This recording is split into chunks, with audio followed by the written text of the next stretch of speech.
wabarakatuh. Nama saya Rizal Setiawan. Dalam video kali ini, yaitu untuk melengkapi tugas mekanika fluida, saya akan sedikit menjelaskan tentang perkembangan dan perkembangan sejarah ilmu mekanika fluida dan definisinya. Mungkin nanti jika ada sedikit kekurangan atau kesalahan dalam pembuatan video ini, mohon dimaklumi. Atau mungkin nanti ada masukan-masukan dari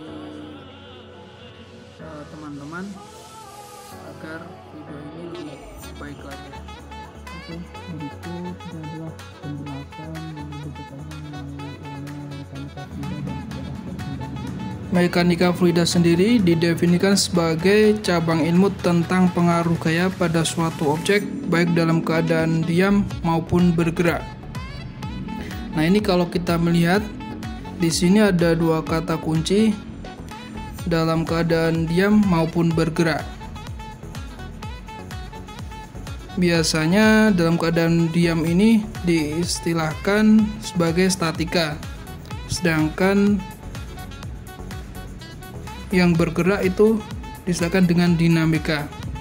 Fluida sendiri didefinisikan sebagai cair maupun gas, termasuk air. Contohnya itu berupa oli, minyak.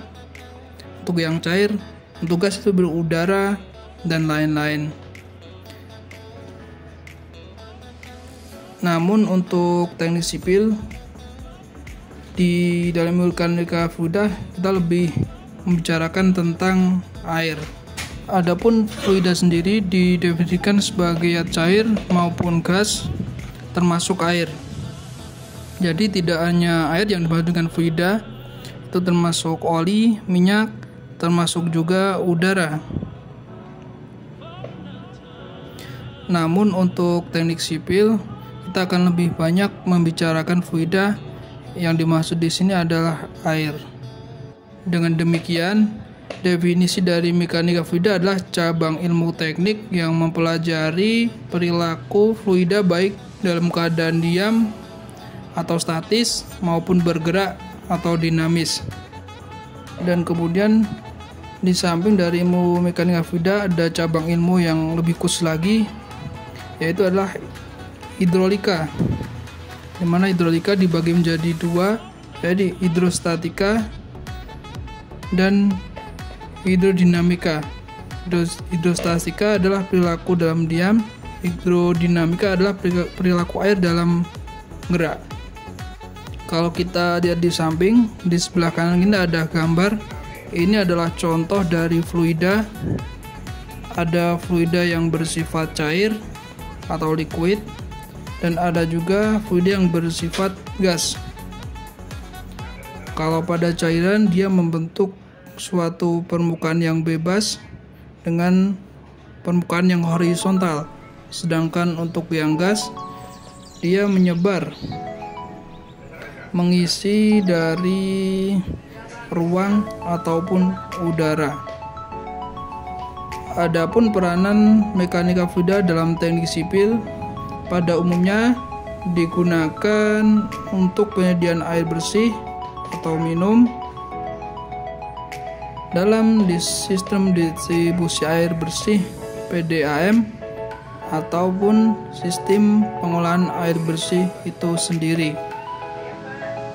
Kemudian mekanika fluida juga digunakan dalam bidang sanitasi dan limbah, terutama limbah cair yang di sini yang dipergunakan. Kemudian juga mekanika fluida berperan penting dalam drainase dan pengendalian banjir, pada drainase, bagaimana hujan yang jatuh di permukaan tanah kemudian masuk di saluran-saluran. Kemudian kita menghitung, mendesain ulang saluran tadi agar aliran air yang mengalir dari air hujan tadi itu tidak sampai menjadi banjir. Kemudian untuk irigasi dan bangunan air. Kemudian mekanika fluida juga berperan penting dalam bidang transportasi dan pelabuhan. Terus selanjutnya adalah berperan dalam pembangkit listrik. Tentu saja digunakan sebagai pembangkit listrik tenaga air. yang itu merupakan salah satu bentuk dari pembangkit listrik dari energi terbarukan, yaitu menggunakan sumber energi air. Dan juga dalam peranan lain, ilmu mekanika berperan penting, dan di sini yang biasa digunakan dalam ilmu teknik sipil adalah yang paling utama dalam ilmu teknik sipil adalah penyediaan air bersih, sanitasi, drainase, transportasi, dan pelabuhan dan pembangkit listrik. Nah, ilmu mekanika fluida sebetulnya sudah berkembang sejak lama, dan sejarah mencatat pertama kali ilmu mekanika fluida dikemukakan oleh Archimedes pada tahun 287 sampai dengan 212 sebelum Masehi, di mana Archimedes ini menemukan hukum dari benda terapung. Kemudian Leonardo da Vinci juga menemukan aliran air di saluran terbuka, gerak relatif fluida, dan benda yang terendam dalam air, gelombang, pompa hidrolik, dan sebagainya. Kemudian dilanjutkan dengan Simon Stevin menemukan ilmu hidrostatika, gaya akibat zat cair pada bidang terendam. Kemudian dilanjutkan dengan Galileo, dia menemukan hukum benda jatuh dalam zat cair. Kemudian dilanjutkan lagi dengan Evangelista Torrielli yang menemukan kecepatan air melalui lubang. Kemudian dilanjutkan dan dikembangkan lagi oleh Kemudian dilanjutkan dengan Edme Mariotte yang menemukan eksperimen nilai koefisien debit pada lubang. Jadi sebetulnya di sini secara ilmu mekanika fluida memang awal-awalnya itu dikembangkan dan banyak berkembang di negara Eropa. Ini contoh dari ilustrasi perkembangan ilmu mekanika fluida. Terutama kita bisa melihat ada Archimedes yang menemukan bagaimana hukum benda terapung. Di sini dia mau mengemukakan bahwa ketika suatu objek itu ditenggelamkan dan dimasukkan ke dalam cairan atau air, maka objek tersebut akan menggantikan air dengan volume yang sama dengan volume air yang digantikan. Itu adalah hukum Archimedes. Kemudian pada bagian sebelah kanannya di situ ada ilustrasi dari Leonardo da Vinci yang menemukan distribusi kecepatan aliran di saluran terbuka, di mana pada saat itu dia melakukan eksperimen dengan menggunakan suatu pelampung yang terbuat dari kantung kemih dari hewan yang kita sebut di sini sebagai bladder. Kemudian dikasih berat dengan batu. Kemudian pada saat itu dialihkan, dimasukkan ke dalam air. Kemudian pada saat itu dialirkan, dimasukkan ke dalam air, maka dia akan mengalir ke tengah aliran. Kemudian Archimedes mengikuti perjalanan dari aliran tersebut. Maka Archimedes menemukan bahwa adanya perbedaan kecepatan aliran di pinggir dan di tengah saluran.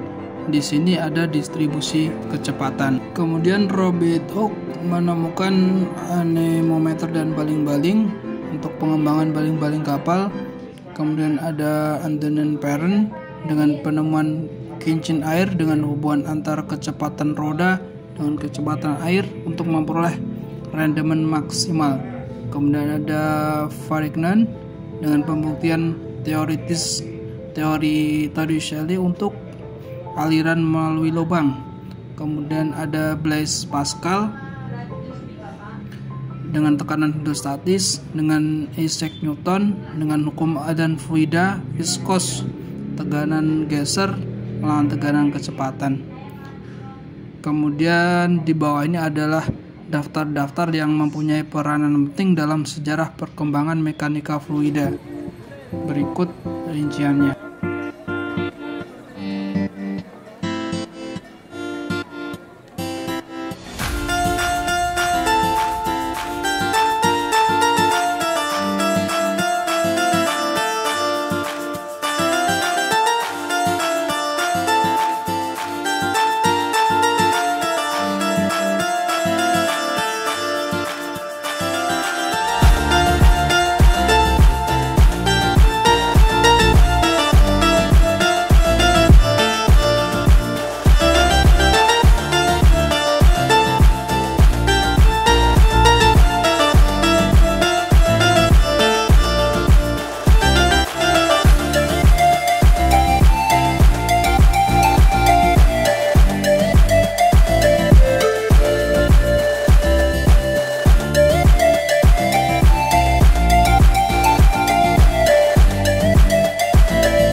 Oke, video kita akhiri sampai di sini.